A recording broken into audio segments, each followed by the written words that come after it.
टूटे हुए स्पेसशिप के टुकड़े चाइना के ऊपर गिरने वाले हैं। इसी बीच वो एलियन स्पेसशिप से अलग होकर एक बॉल में चला जाता है और नीचे की ओर आने लगता है। अब स्पेसशिप तो एक झील में गिरता है, लेकिन एलियन का वो बॉल जैक के सर्कस के ऊपर लगाए हुए लाइट्स में फंसकर रुक जाता है। बारिश भी शुरू हो जाती है, एलियन अपनी बॉल से निकल जाता है। अब यहाँ जैक को बड़ी अजीब आवाज आती है, तो वो डंडा लेकर रोजी के कमरे में आता है। वहाँ छत पर छेद होता है और नीचे रोजी पर कोई बॉक्स गिरा होता है और उसका हाथ बॉक्स के नीचे भी दबा होता है। दर्द के मारे वो चीख रही होती है। जैक रोजी को बचा लेता है, लेकिन उसके हाथ पर गहरी चोट भी आ जाती है। तभी जैक तुरंत जियान को कॉल करके ये बातें बताता है और इसी बीच वो किसी जानवर का पैर देखता है। वो उसे पकड़कर खींचता है तो हमें पता चलता है ये तो वही एलियन है। इतने में जियान भी आ जाता है, तो जैक उसको भी दिखाता है कि ये देखिए क्या है। जियान कहता है कि अरे भाई ये तो कोई एलियन लगता है, अगर इसको सरकार के हवाले करेंगे तो हमें बहुत पैसे मिलेंगे, चल चल जल्दी। जैक कहता है कि ये तुझे एलियन लगता है, अच्छे से देख, ये एक अजीब तरह का बंदर है, फर्क सिर्फ इतना है कि इसके शरीर में एक भी बाल नहीं है। फिर जैक उस एलियन के सर से उसका बैट निकालकर उसे खुद पहन लेता है। अचानक वहाँ की चीजें वाइब्रेट करने लगती है और जैक को सर में दर्द भी होता है। इस वजह से वो उस बैट को निकाल लेता है। फिर वो एक डॉक्टर के क्लिनिक में जाता है जहाँ रोजी का इलाज चल रहा है। लगता है डॉक्टर एक नंबर का शराबी है। जैक उससे पूछता है कि मेरी रोजी कब तक ठीक होगी। वो कहता है 3 महीने लग जाएंगे। लो यार, पहले से धंधा नहीं चल रहा था, ऊपर से रोजी भी नहीं आएगी तो मैं कैसे सर्कस दिखाऊंगा। और तभी जैक देखता है कि वो एलियन हिल रहा है। जैक बैग खोलता है तो एलियन उठकर बैठ जाता है। अब दोस्तों जैक इसको बंदर समझ रहा है। वो कहता है कि अपना मुंह खोलो, वेरी गुड, दांत दिखाओ, अच्छे हैं तुम्हारे। एलियन चिल्लाता है कि मुझ पर हाथ रखोगे तो हाथ तोड़ दूंगा, लेकिन बिना बैट के तो उसकी भाषा किसी बंदर की आवाज की तरह ही लगती है। अब उसके पास उसकी शक्तियां भी नहीं बची, क्योंकि जैक ने उसका बैट निकाल लिया था। मतलब अब वो एक मामूली सा एलियन है, या फिर जानवर कह लो। एलियन जैक के नजदीक जाकर हाथ बढ़ाता है कि मुझे मेरा बैट चाहिए, पर जैक उससे हाथ मिलाता है कि ओह, आज से हम दोनों फ्रेंड्स। ये तो एलियन तो गुस्से में मारने लगता है और ये जियान ये मॉप उठाकर उससे लड़ता है। बेचारा वो एलियन वहाँ से बचकर भागने की कोशिश करता है, लेकिन आखिर में जैक उसको एक रॉड से कर देता है लॉक। अब यहाँ से अगले दिन दिखाते हैं कि जॉन नाम के एक आदमी से मिलने के लिए माइकल आता है, जो कि प्रेसिडेंट का खास आदमी है। वो कहता है कि हम सीक्रेटली एलियन से बात कर रहे थे, लेकिन अब वो बच निकला, इसीलिए प्रेसिडेंट ने आपसे खास रिक्वेस्ट की है कि आप उसे पकड़ कर लेकर आए। जॉन भी मान जाता है। इसी बीच जैक बहुत ही परेशान है कि अब मैं तमाशा कैसे दिखाऊंगा। तब उसको आइडिया आता है कि अरे मेरे पास वो नया बंदर जो है उसी को ट्रेन करके काम चला लेता हूँ। ये सोचकर अगले दिन से एलियन की गर्दन पर रस्सी बांध कर कहता है कि देखो, आज से तुम्हारा नाम है टीमो और मैं तुम्हारा मालिक हूँ, अब चुपचाप इस साइकिल पर बैठ जाओ। पर एलियन उसकी बात नहीं मानता और अकड़ कर खड़ा रहता है कि चुप है। जैक भी गुस्से में उसकी पीठ पर डंडे से मार देता है। शुरू में तो वो टस से मस नहीं होता, लेकिन बार बार मार खाने से बेचारा दर्द के मारे सिकुड़ जाता है। अब उसे लगता है जैक से डर भी कि ये तो मार मार कर मेरी जान ले लेगा, इसलिए वो जैक की हर बात मानने लग जाता है। वैसे जैक के सर्कस में दुनिया भर के इंपॉर्टेंट मॉन्यूमेंट्स वगैरह की बड़ी बड़ी मॉडल्स होती है, जैसे कि एफिल टावर, पिरामिड्स और इस तरह की चीजें। एक और तो एलियन लकड़ियों पर चढ़कर चलने की कोशिश करता है, तो दूसरी ओर जैक सर्कस के चारों ओर की दीवारों पर कटीले तार लगा रहा होता है ताकि टीमो यहाँ से बच ना निकले। टीमो कौन? अरे अपना एलियन दोस्तों। तभी एलियन भी नोटिस कर लेता है कि यहाँ पर तो जैक के अलावा कोई है नहीं और जैक की कमर में एलियन का बेल्ट भी है। वो लैडर पर चढ़कर चुपचाप उस बेल्ट को निकालने की कोशिश करता है, लेकिन उसका दूसरा हिस्सा जैक के पैंट से अटैच होता है। एलियन बेल्ट को खींचता है तो उस बेल्ट के अंदर एक सीक्रेट कैमरा होता है, जो कि एक फोटो क्लिक करके सीधे मेक्सिको के सरकारी ऑफिशियल्स को भेज देता है। शायद इस बेल्ट में मैक्सिकन ऑफिशियल्स ने ही इस तरह का अरेंजमेंट किया हुआ है ताकि वो इस एलियन को ट्रैक कर सके। और एलियन ने उन्हीं से आखिरी बात भी की थी गिरने से पहले। बेल्ट खींचते खींचते एलियन नीचे गिर जाता है, लेकिन जैक समझ नहीं पाता कि वो ऊपर चढ़ा क्यों था। और तब एलियन कोई मस्त करतब करने की एक्टिंग करते हुए वहां से भाग जाता है। अगले सीन में मैक्सिको में एलियंस पर रिसर्च करने वाली एक टीम को दिखाते हैं, जिसका नाम है MCC। इनके सिस्टम पर एक फोटो आती है जिसमें एक पेड़ और एक धुंधला सा इमेज दिखता है, पर इसके जरिए वो पता नहीं लगा सकते कि एलियन है कहाँ पर। तब जॉन आता है और वो कंफर्म करता है कि ये जरूर कोई स्टैचू ही है। वो शेप की स्टैचू दुनिया भर में कहाँ है, इस बात पे वो रिसर्च भी करते हैं और पता लगा लेते हैं कि ये माउंट जीसस का स्टैचू है जो ब्राजील में है। वो तुरंत मैक्सिको से ब्राजील के लिए निकल जाते हैं। उन्हें क्या पता कि ये स्टैचू तो चाइना में जैक के सर्कस में रखा हुआ है, जो कि गलती से उस एलियन ने क्लिक कर लिया था। जॉन की टीम ब्राजील पहुंच जाती है और वहां समुद्र के बीचों बीच एक प्राइवेट शिप को देखकर वो सबमरीन की मदद से उसको रोक देते हैं। उन्हें लगता है कि जरूर उसी में एलियंस होगा, लेकिन फिर पता चलता है कि वो किसी जानवर का मांस स्मगल करके लेकर जा रहे हैं, जिसे मारना इलीगल है। वैसे जॉन को बड़ा गुस्सा आता है और कहता है कि अगर लूटना ही है तो कोई बड़ी चीज लूटो समझे। यहाँ एलियन रोजी को केला दिखाकर इशारा करता है कि अगर तुम्हें ये चाहिए तो अपने मालिक से मेरा बेल्ट मुझे वापस दिलाओ। अब केले के लालच में रोजी भी जैक की कमर से लटकते हुए बेल्ट को खींचती है। इस वजह से फिर से वो सीक्रेट कैमरा एक्टिवेट हो जाता है और इस बार वो सर्कस के एक टावर की फोटो क्लिक कर लेता है, जिसका ओरिजिनल कजाकिस्तान में है। ये फोटो भी जॉन को मिलती है और अब वो चुप थोड़ी रहने वाले थे। चलो कजाकिस्तान कहकर वो वहाँ की फ्लाइट भी पकड़ लेते हैं। वहाँ के सरकारी अफसरों के साथ वो शूट आउट भी करते हैं कि हमारा एलियन कहाँ छुपा के रखा हुआ है तुम लोगों ने। बहुत देर की शूट आउट के बाद जॉन रियलाइज करता है कि इनके पास एलियन है ही नहीं। यहाँ दोस्तों जैक जियान के साथ बैठकर शराब पी रहा होता है और तब जैक 2 बार टेबल पर नॉक करता है, तो तुरंत इशारा समझकर एलियन उसके लिए सीधा डिश लेकर हाजिर हो जाता है और उन्हें नमस्ते भी करता है। इतना ही नहीं, जैक के कहने पर वो एक और करतब दिखाता है। एक लोहे के भाले को दीवार पर रखकर अपनी गर्दन से उसे मोड़ देता है। जियान बड़ा इंप्रेस हो जाता है उसको देखकर कि वाह यार, तूने तो काफी अच्छी ट्रेनिंग दे दी इतनी जल्दी। एलियन फिर रोजी के जरिए उस बेल्ट को निकालने की कोशिश में अभी भी होता है, लेकिन इस बार वो कैमरा जो है ना सर्कस के पिरामिड की फोटो क्लिक करता है। तो दोस्तों अब आप जान ही गए होंगे कि जॉन और उसकी टीम कहाँ गई होगी। बिल्कुल सही, सब पहुंच जाते हैं इजिप्ट में। वहाँ आसमान छूते तापमान में सबके सब भूखे प्यासे पड़े होते हैं, पर एलियन का कहीं कुछ पता नहीं चलता। फिर जैक एक दिन सर्कस में लौटता है तो वहाँ पर बहुत भीड़ जमा होती है और डेकोरेशन भी काफी बढ़िया किया होता है। जैक सिक्योरिटी से पूछता है ये सब चल क्या रहा है। सिक्योरिटी कहता है तुम नहीं जानते क्या, जिस दिन बैन ने तुम्हें उधार देने से इनकार किया था उसके बाद एक बंदर ने उसका हाथ काट दिया। बैन तो परेशान हो गया कि उसने तुम्हारी बंदरिया को चिढ़ाया, शायद इसीलिए भगवान को गुस्सा आया और उसको ऐसी सजा दे दी। अब वो अपने ही पैसों से इस सर्कस के लिए बहुत कुछ करने को तैयार है। उसकी सिर्फ एक शर्त है कि इस बिजनेस में तुम्हें जो मुनाफा मुनाफा मिलेगा उसका 30% तुम्हें बैन को देना होगा। जैक भी मान जाता है और बैन से मिलता है। वो पूछता है कि तुम्हारी रोजी कैसी है। हाँ ठीक है वो तो, लेकिन रोजी से भी ज्यादा बढ़िया बंदर मेरे हाथ लगा हुआ है कोई। ये कहकर वो एक पिंजरे से पर्दा हटाता है जहाँ वही एलियन रखा हुआ है, पर वहाँ पर टीमो नहीं होता। बैन कहता है ये क्या मजाक है। जैक कहता है मजाक, अरे अभी तो यहीं पर था, एक मिनट मैं उसको ढूंढ कर लेकर आता हूँ। ये कहकर वो टीमो को ढूंढते ढूंढते अपने कमरे में जाता है। वहाँ जियान और एक आदमी बैठे होते हैं। जियान कहता है कि तुम इसे अपना वो टीमो बेच दो, ये हमें $15,000 देने को तैयार है। जैक तो गुस्से में उस आदमी को भगा देता है कि निकल जा भी कभी यहाँ से, और जियान को भी वार्न करता है कि चुपचाप बता दो टीमो कहाँ पर है। जियान कहता है कि बड़ा आया टीमो, लो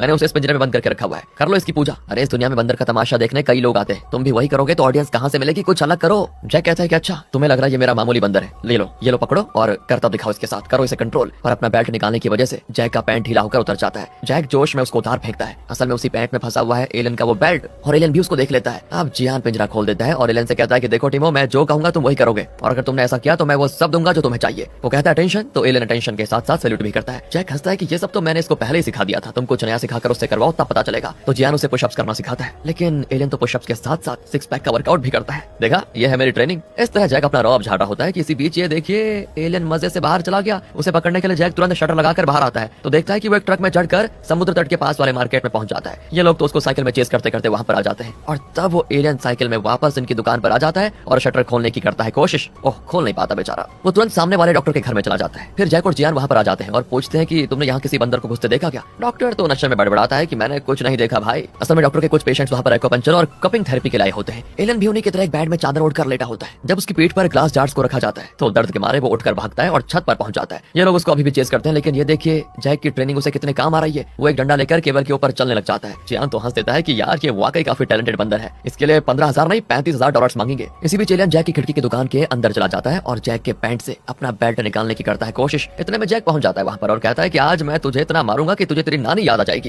ये सुनकर एलियन को एक बढ़िया आइडिया आता है। वैसे मैं इस बेल्ट को पैंट से अलग तो नहीं कर पा रहा, लेकिन फिर भी इस बेल्ट को पहन तो सकता हूँ मैं। ये सोचकर वो उस पैंट के साथ ही बेल्ट को अपने सर पर पहन लेता है और अब उसे उसकी शक्तियां मिल जाती हैं। वो पैंट के साथ हवा में उड़ने लगता है। वो जैक को धमकाता भी है कि इतने दिन तुमने मुझे बहुत ही टॉर्चर कर लिया, अब देखो मैं क्या क्या करता हूँ। ये कहकर वो वहाँ की सारी चीजें हवा में उड़ाता है और उन्हें जैक और जियान की ओर फेंक देता है। उसी रात एलियन का वो स्पेसशिप झील से निकलकर उड़ना शुरू कर देता है और जैक के सर्कस की ओर आता है। एलियन के बेल्ट के जरिए दोस्तों वो किसी भी वक्त इस स्पेसशिप को कंट्रोल कर सकता है, और अब उस बेल्ट के कैमरा में जैक और जियान की फोटो रिकॉर्ड हो जाती है। बस ये देखकर प्रेसिडेंट कहता है कि इन दोनों का पता लगाओ, इन्हीं के पास है वो एलियन। इसी बीच यहाँ एलियन वापस अपने स्पेसशिप में चढ़ता है और उस बेल्ट को पैंट से अलग करने की बहुत कोशिश करता है। ये सब कुछ देखकर जैक और जियान तो डर ही जाते हैं, पर इतने में एलियन अपने स्पेसशिप से वापस आता है। उसको देखकर जैक कहता है कि सुनो बॉस, हम नहीं जानते थे कि तुम एलियन हो, हमसे अगर जाने जाने में कोई गलती हो गई हो तो माफ कर दो। पर एलियन कुछ नहीं कहता बल्कि अपना हाथ बढ़ाता है और तब साइकिल अपने आप जैक के सामने आकर रुकती है। मैं समझ गया बॉस, आप मुझसे ये साइकिल चलाने को कह रहे हैं ना, अभी चलाता हूँ। ये कहकर जैक उस साइकिल को चलाने लगता है। अब एलियन टेबल पर 2 बार ठोकता है। पहले जैक जब इस तरह ठोकता था ना तो एलियन उसके लिए शराब वगैरह लेकर आता था, अब वो जैक से वही काम करवाता है। जैक ने जिस तरह एलियन को उस भाले को गर्दन से मोड़ने को कहा था वैसे ही अब जैक को करना पड़ता है। लेकिन फिर इसके बाद जैक एलियन को कुछ पैसे देकर उसे शांत करने की कोशिश करता है, पर वो पैसों को उड़ाकर जला देता है और कहता है कि शुक्र है मैं एक एलियन हूँ और अपनी शक्तियों के बल पर तुम लोगों से बच गया, लेकिन मुझे एहसास हो चुका है कि उस बेचारी रोजी को तुम कितना टॉर्चर करते होंगे, मैं तुम्हें नहीं छोड़ने वाला। ये कहकर वो उन दोनों को हवा में उड़ाता है। इतना ही नहीं, वो अपना जीन बॉल जैक को देकर कहता है कि इसे अपने मुंह में रख लो और इसे पहले लेफ्ट और फिर राइट साइड चबाओ। जैक डर के मारे उस जीन बॉल को निकल जाता है। अबे गधे, मैंने चबाने को नहीं कहा था, निकल क्यों गए, अब निकालो मेरा जीन बॉल।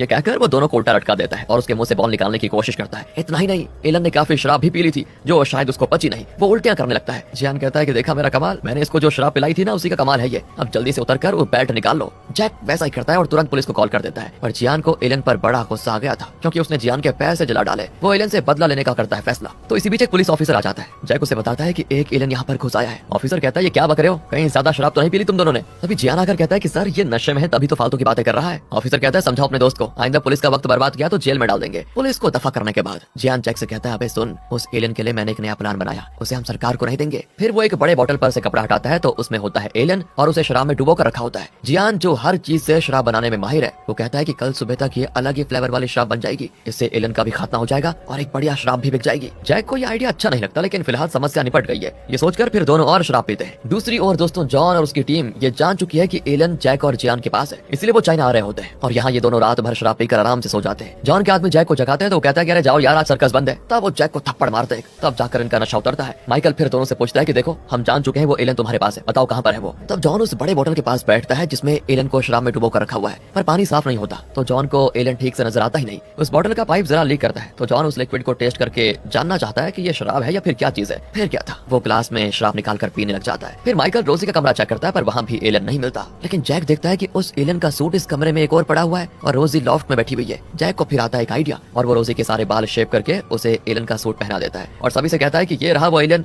जैक रोजी को उस स्पेसशिप में चढ़ने का सिग्नल देता है और रोजी वैसा ही करती है और उसका दरवाजा बंद हो जाता है। जैक कहता है कि देखिए अब तो मिल गया ना आपको आपका एलियन, अब जाइए यहाँ से। पर जॉन कहता है तुम्हें भी साथ चलना होगा। ये कहकर वो स्पेसशिप को एक बड़े ट्रक में पूरा कवर करके स्टेडियम में लेकर जाते हैं। तब जियान बताता है कि हमें इस स्पेसशिप को ठीक करना है और चाइना में इस काम के लिए फुटबॉल स्टेडियम से बढ़िया जगह और क्या ही हो सकती है, इसलिए हमने एक नकली फुटबॉल मैच का बहाना करके इस स्टेडियम को बुक कर लिया है। फिर जैक और जियान को एक अलग कमरे में लॉक करके जॉन कहता है कि सबसे पहले तो हम उस एलियन को देखेंगे और उससे अपनी गलती के लिए माफी मांगेंगे। जैक तुरंत मना कर देता है क्योंकि अगर इन्होंने देख लिया कि वो एलियन नहीं जैक की बंदरिया है तो जरूर इन दोनों को मार डालेंगे। और तब जैक को फिर एक आइडिया आता है बढ़िया वाला। वो पेट दर्द का बहाना करके बाथरूम चला जाता है और वहाँ पर काफी मेहनत करने के बाद अपना पेट साफ करके आखिर उस एलियन के जीन बॉल को बाहर निकाल ही देता है जिसे कल जैक ने निकल लिया था और अब वो जियान की बात मान जाता है। फिर सूट वगैरह पहनकर वो स्पेसशिप के पास आ जाता है और उस दिन जब एलियन इस स्पेसशिप में चढ़ा था तो जैक ने देखा था कि उसने एक जगह पे टिक किया था जिससे कि स्पेसशिप का दरवाजा खुला। अब जैक उसी जगह पे टिक करता है जिससे दरवाजा खुल जाता है। रोजी ये मैं हूँ, तुम बाहर आ जाओ। जैक को देखकर रोजी खुशी से नाचने लगती है। अब इन लोगों की तो समझ में नहीं आता कि ये एलियन ऐसा बिहेव क्यों कर रहा है क्योंकि वो तो रोजी है। तब जियान कहता है वो अपने तरीके से हमें नमस्ते कर रहा है और क्या। वो लोग भी काफी बेवकूफ लगते हैं और जियान की बात को सच मान लेते हैं। अब जैक रोजी से कहता है कि मेरे साथ हाथ मिलाओ। वो भी हाथ मिलाती है और तब जैक उस जीन बॉल को दिखाकर कहता है ये देखिए एलियन ने मुझे ये बॉल दिया है और कहा है कि वो इसे आपके हवाले करना चाहता है। असल में ये बॉल जैक के ही तो पास थी जिसे वो टॉयलेट से धोकर आया था। अब इन साइंटिस्ट्स को भी विश्वास हो जाता है कि उस सूट में जो है वो सच में एलियन ही है। जैक फिर रोजी को उनकी ओर भेजता है और कहता है तुम जियान को ही बॉल देना। वो भी चाहती है लेकिन अभी दोस्तों जॉन नहीं चाहता कि जियान जाए बॉल लेने के लिए। वो खुद बिना किसी सेफ्टी सूट के जीन बॉल लेने बाहर जाता है। वहाँ जैक उसके ट्रे में जीन बॉल रख देता है। इसी बीच रोजी जमीन पर गिरकर नमस्ते करती है। जॉन भी उसी की नकल करता है और तब वहाँ पर खड़ा इंड्यू कहता है कि तुम वो जीन बॉल अपने मुंह में डालकर लेफ्ट और राइट साइड में उसको चबाओ, तब जाकर एलियन को तुम पर विश्वास होगा कि तुम उसकी इज्जत करते हो। ये सुनकर जॉन उस बॉल को सूंघता है तो जाहिर है बड़ी गंदी बदबू आनी थी, लेकिन फिर भी अगर एंड्रू कह रहा है तो गलत थोड़ी ना होगा। ये सोचकर वो जीन बॉल को मुंह में डालकर दोनों तरफ चबाता है। ये देखकर तो जैक और जियान अपनी हंसी रोक ही नहीं पाते, फिर भी बहुत बड़ी मुश्किल से अपना मुंह बंद करके खड़े होते हैं। यहाँ जॉन उस जीन बॉल को वापस ट्रे में रखकर अंदर ले आता है। चलो एलियन मिल गया, ये सोचकर वो जैक और जियान को वापस भेज देते हैं। अब ये दोनों तो हंस पड़ते हैं कि यार मस्त बेवकूफ बनाए हम दोनों ने उनको। और जियान कहता है कि जिसे तुमने टॉयलेट से निकाला उस गधे ने मुंह में डाल दिया लेफ्ट राइट करके।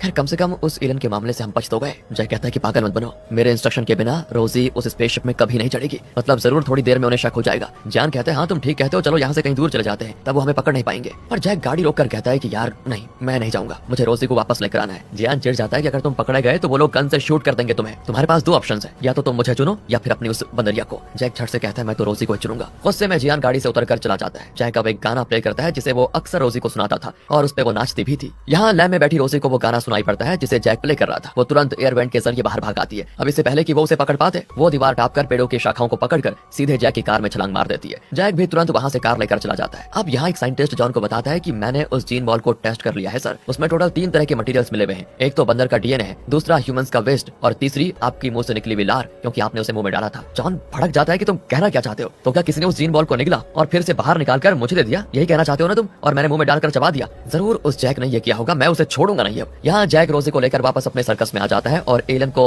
दफनाने के लिए गड्ढा खोदने लगता है। इसी बीच रोजी अचानक उस एलियन के सर को सहलाने लगती है तो अचानक से उसके शरीर से रोशनी उठती है और वो ट्रांसफर होती है रोजी के शरीर में। अब रोजी पूरी तरह से एलियन के कंट्रोल में चली जाती है। और तो और जैक ने रोजी के सर पर वो बेल्ट भी पहना के रखा था ताकि वो लोग उसको एलियन समझे। अब एलियन रोजी के जरिए जैक को टॉर्चर करने लगता है कि तुमने मुझको मिटाने की कोशिश की है। जैक फिर बचने के लिए मेन डोर खोलने जाता है लेकिन एलियन उसको ऐसा करने नहीं देता। इसी बीच जॉन भी आ जाता है और जैक को मारने लगता है। जैक कहता है मुझे बाद में मार लेना, पहले तुम यहाँ से बच निकलो, वो एलियन यही है। अच्छा ये एलियन है, ये 2 टके की तुम्हारी बंदरिया एलियन है। ये कहकर वो रोजी के मुंह पे पंच करने लगता है कि उसकी नाक से खून निकलने लगता है। फिर जॉन जैक को शूट करने वाला होता है कि रोजी जो अब एलियन के कंट्रोल में है वो वहाँ की हर चीज को हवा में उड़ाकर जॉन पर हमला कर देती है। इसी बीच जैक तो बाहर भागाता है और जियान को कॉल करके कहता है कि तुम जल्दी से जल्दी नहीं आए तो मेरा मुंह मरा हुआ देखोगे, रोजी के अंदर वो एलियन घुस गया है भाई, जल्दी आ। यहाँ जॉन तो रोजी को शूट करने की बहुत कोशिश करता है लेकिन वो बड़ी शातिरी से बच रही होती है। वो जैक की कार को भी हवा में उड़ा देती है ताकि वो बच ना निकले। वो कहती है जब मैं बंदरिया थी तो तुमने मुझे कितना टॉर्चर किया था, मैं हर एक को मार कर बदला लूंगी। ये कहकर वो जैक की कार को बॉल की तरह यहाँ से वहाँ किक करती रहती है। फिर कहती है कि मुझे मिटाने की कोशिश करने वाले इन इंसानों की पृथ्वी को मैं मिटाकर ही छोड़ूंगी। ये कहकर वो अपने स्पेसशिप को आसमान में उड़ाती है। जैक कहता है कि तुम रोजी की बॉडी को कंट्रोल जरूर कर सकते हो लेकिन कभी रोजी नहीं बन सकते, मैं अभी तुम्हारा खात्मा करता हूँ। कहकर वो सीधे एलियन की ओर गाड़ी घुमाता है लेकिन एलियन तो एक डंडे से कार को ही धक्का देकर उसे ऊपर फेंक देता है। शुक्र है जैक को कुछ नहीं हुआ होता। वो कहता है कि तुम्हारे अंदर एलियन है लेकिन तुम हो तो एक बंदरिया। ये कहकर वो अपना चाबुक निकालने वाला होता है लेकिन रोजी एक भाला उठाकर जैक का काम तमाम करने आती है। इतने में कोई एक बैल बजाने आता है और तब झट से रोजी अटेंशन होकर सैल्यूट हो जाती है। असल में ऐसा करने की जैक ने उसे पहले ट्रेनिंग देके रखी हुई थी कि कोई भी बैल बजाएगा तो अटेंशन होना है। हालांकि अब उसे एलन कंट्रोल कर रहा है, लेकिन फिर भी अचानक इस आवाज को सुनकर उसके अंदर की रोजी जाग जाती है और वो इसीलिए ऐसा कर रही है। कंफ्यूजन में रोजी मुड़ती है तो पता चलता है कि जियान बैल बजा रहा है और दोस्तों वो घायल हालत में जॉन भी यहीं पर पड़ा हुआ है। अब जैक, जियान और जॉन तीनों मिलकर बैल बजाते हैं तो कोई और रास्ता न पाकर रोजी साइकिल में चढ़कर आसमान में उड़ने लगती है। हालांकि उसे काफी दर्द भी होता है। वो इन तीनों को हवा में उड़ाकर यहाँ वहाँ पटकने भी लगती है और भाले से जैक की जान लेने के लिए उसके पास आती है, पर अचानक एकदम स्टैचू की तरह खड़ी हो जाती है। और यहाँ पर आता है एक कॉमिकल ट्विस्ट। असल में जैक ने एक केला उसके आगे कर दिया था, जिसकी वजह से वो रुक गई थी, क्योंकि एलन ने जिस बॉडी पर कब्जा करके रखा हुआ है वो है तो एक बंदरिया की बॉडी। अब केले को देखकर कौन सा बंदर छोड़ता। इसी तरह रोजी धीरे धीरे उस एलन के कंट्रोल से निकलकर केला खाने लगती है और इसी बहाने जैक उसके सर से वो बेल्ट फाइनली निकाल लेता है। फिर क्या था, आखिर प्रॉब्लम सॉल्व हो चुकी है। अगली सुबह जैक और जियान झील के पास बैठकर खाना खा रहे होते हैं। तब न्यूज में बैन का इंटरव्यू दिखाते हैं। वो कहता है कि मैंने जैक के सर्कस में काफी इन्वेस्ट किया था, लेकिन कोई रातों रात आकर पूरी जगह का सत्यानाश करके चला गया। मुझे काफी नुकसान हुआ है। यहाँ जैक और जियान ने उस एलन को वापस उस बोतल में रखकर उसमें शराब डाल दी होती है, ताकि ये फिर कभी बाहर ही ना आ पाए और मस्त शराब भी बनकर तैयार हो जाए। जियान तो उसका बैट भी अंदर डाल देता है, लेकिन जैक कहता है रुको रुको रुको, अगर उस बैट से एलन फिर जाग गया तो नहीं। जियान कहता है डोंट वरी यार, जब तक वो बैट उसके सर पर नहीं है तब तक हमें डरने की जरूरत ही नहीं है। इस तरह की बातें करते करते दोनों मुड़ते हैं तो वो बैट एलन के सर पर पहना होता है और एलन जो बोतल के अंदर था वो अब बाहर बैठा होता है। ये दोनों शॉक हो जाते हैं कि अब न जाने ये हमारा क्या हाल करेगा। लेकिन यहाँ पर आता है एक और ट्विस्ट, क्योंकि एलन इतनी देर शराब में पड़ा था और वो काफी नशे में होता है। वो इन पर हमला नहीं करता, बल्कि इन लोगों ने जितनी भी शराब बनाकर रखी है उसे वो अपने स्पेसशिप में चढ़ाकर कहता है कि इंसान हमारे दोस्त हैं और हमारे बीच की दोस्ती का निशान है ये शराब। ये कहकर वो भी स्पेसशिप में चढ़ जाता है और जियान को देखिए वो उस स्पेसशिप में अपने बिजनेस कार्ड चिपका देता है और कहता है एलन भाई, तुम्हारी एलन दुनिया में अगर और शराब की जरूरत हो तो मेरी दुकान पर आकर ऑर्डर कर लेना, मैं बहुत ही अच्छा डिस्काउंट भी दूंगा। तभी अचानक वो स्पेसशिप गायब हो जाता है और आसमान में उड़ते